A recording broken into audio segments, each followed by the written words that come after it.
YouTube channel. I am Winnie Joe and I speak on the issues concerning international students and intending international students. To my new subscribers, welcome to this channel, and to my old subscribers, thank you for staying with me.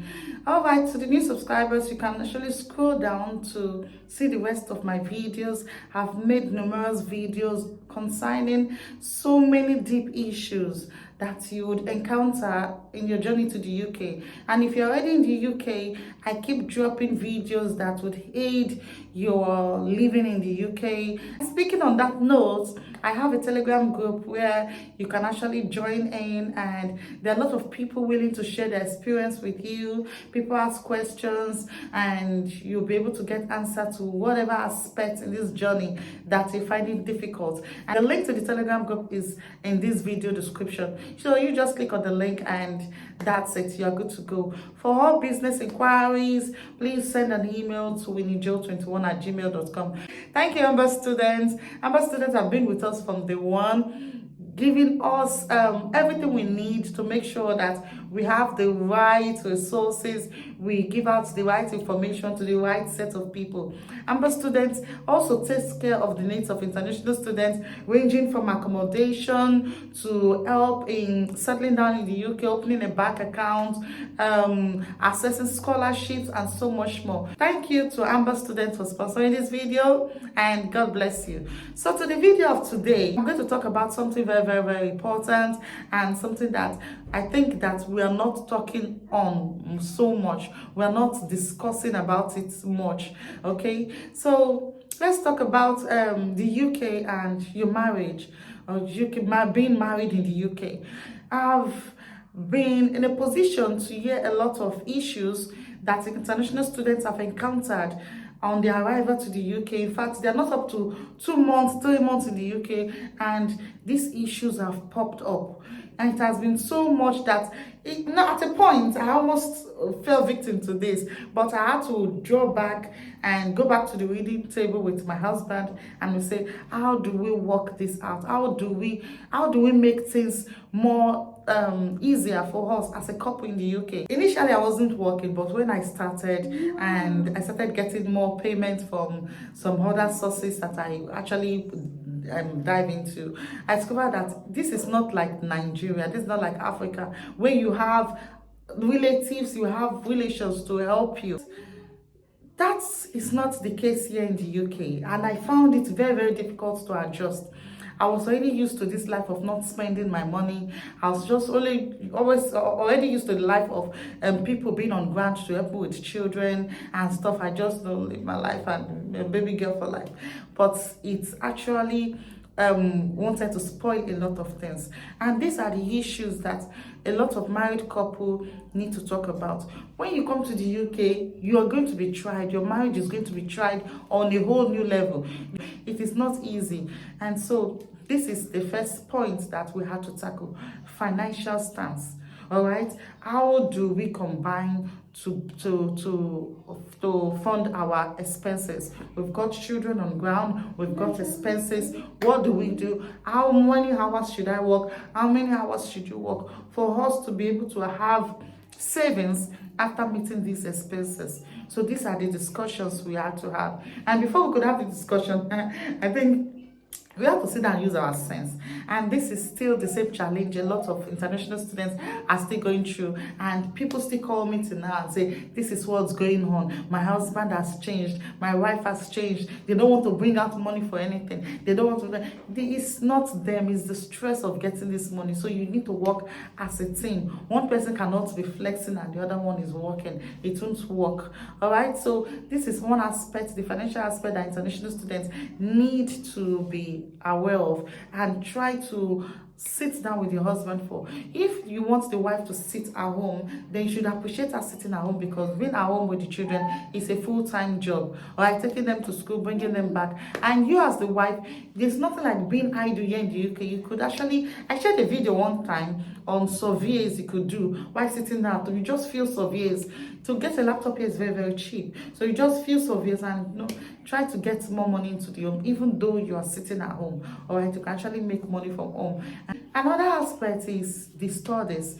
You would know that whoever is a student, either is the man or is the woman, they need time to study. So this needs to be incorporated in the whole agenda, in the whole planning. Because what's the essence of coming to the UK to study if you're not going to pass, if you're going to fail some courses?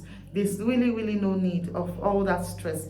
So you just have it in mind that this person would need time to study, so you need to cut out time in all of that. The rate at which I have, in fact, from my own perspective, my own statistics that I've drawn now, you can see that a lot of people are struggling in their marriages. A whole lot of people are struggling in their marriages, and people are even going as far as thinking about divorce, separation. Now I'm going to give you some instances where it baffles me. Like someone saying, okay, I didn't want to come to the UK. The man was really mad and all of that. I didn't want to come to the UK. You are the one that made me come to the UK. I was very comfortable. I had a business, I had a job, and you made me come here. And now look at me. I can't even get I can't even get a job, a good paying job. Look at the sort of job I eventually got. I have to do this, something I've not done in my life. I have pride, and my pride as a man is great, and stuff like that. And the man started blaming the woman for things that she did and things that she did not do. First of all, coming to the UK is never a bad idea. I mean, look at Nigeria or look at Africa, look at how it is. It's not a bad idea. You exploring new opportunities is not a bad idea. You coming to the UK, yes, initially, the first 1 year, especially when you come as a student, you have bills to pay. In fact, coming as a student means that you're automatically a debtor. You came into the UK as a debtor. That's just what it means. So you paying that school fees within 1 year, and then the second year you're trying to get sponsorship, and then the third year you're trying to settle down and start building again. It takes time. Don't be so hard on yourself. Don't put pressure on yourself. So you cannot expect you to just live your whole life in Nigeria and under 6 months, because you're hearing single people do it. You that's married with children and a wife or with a husband, you two want to do it. I was thinking within 6 months I've already made like 10 million naira, and within 1 year I think I've already bought a land and I'm already starting to build a mansion. Take it easy on yourself. All right, this is when you put unrealistic goal, you put pressure on yourself. So this man was actually blaming the wife, and the wife had to, like, oh, what have I done? If I had known that this man would turn on me. You know, when you were planning, the man was going along and everything, but pressure has turned the man into something that the woman did not understand, and she was complaining bitterly. She had to call Nigeria, she had to call a number of us and all of that, that this is not the man that I used to know from Nigeria. The man I used to know from Nigeria doesn't get mad so easily. It's mental stress. The man was already losing it, was already getting depressed, and it's not his fault. So I had to tell him, please bring down your expectations. Be ready to start afresh. If you don't want to do it for yourself, do it for the children. And for the fact that it's your wife that pushed you into it, you agreed. You were not, it was not at gunpoint. You as the man of the house, you agreed. She put in a suggestion, you agreed, and you're here. It's going to take a little while, but you eventually get settled. And funny enough, they are actually settled now. It's not as difficult as the man thought it would be. The only thing he keeps complaining about is the code. So that's what I'm trying to tell you guys. It takes time, and so you shouldn't let your character, your personality change. And then another issue, another scenario is the wife. All right, the wife on her own too, trying to bring in, you know, that life you had in Nigeria. You know, the lot of women that have a lot of clubs. You know, you join women meeting in church, you have clubs, women club, you go to street women club, family women club, Adana and Adane, or whatever it is called in your language, and then you have all these things, and then you come to the UK, you are suddenly alone, and you're suddenly feeling depressed and all of that. You don't have to stay on your own. You don't have to stay in one place. Learn it though. If not, it's going to put stress on you. I've had another situation where the man is bitterly complaining that the woman, when he comes back from work, she becomes a chatterbox. She nags, she talks, and all. And I'm like asking her, what's the issue? She said, nobody to talk to you. When he comes, he doesn't talk to me. He's tired. He's tired. Usually you want him to be gisting with you after working 12 hours shift and he has been on his feet. What he's supposed to do is to go inside, eat, and sleep. Not start talking or gossiping. You won't have time. The bills are too much. You don't have time to gossip. You don't have time for all of that. And as a solution to her, I suggested, okay, since you are so infused on that, you say when you come back from work, you close your job around 2 o'clock, all right, and then you are at home, you are doing fine. I think there's this what we call power points in university, yes, cultural groups. If you're an Igbo, you can actually locate the Igbo group in the area you are, whatever tribe you are, you can try to locate their meeting, and if that's what you want. Right, I think they usually do hold their meetings like once a month, and then they have these events and these marriages and what have you, and birthday parties. So if you're that type of outgoing type, you're a serious extrovert, it's going to be very, very difficult for you to adjust. And as a means of adjusting, you cannot stop it once, because this is who you've been for years. So don't be so hard on yourself.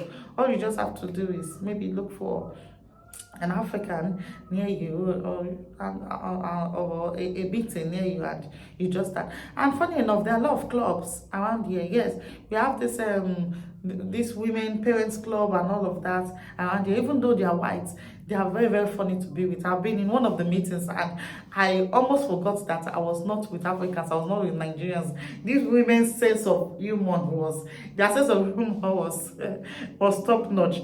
They tease, they gossip. I was like, now you will be this ones. I was very, very surprised. So you can actually join the women's center, go to the children's center, and you see a lot of clubs that you can indulge in with your children. All right, on a Saturday, just get them dressed and go to the children's center. There's heated swimming pool, there's basketball courts, and all of that. It's just after this winter, I think there's indoor games you can be involved with. There's women meetings and all of that, and it's really, really fun to be with. Trust me, it's just vibes, all vibes and fun. So you can actually consider joining one of those if you are the extrovert kind of person.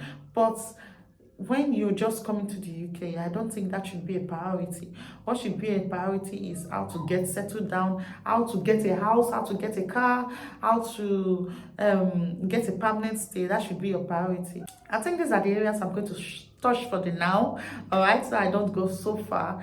In this comment section, I would want you to tell me what your challenges have been as a married couple or as a married person in the UK, either as an international student or an ex-international student like me.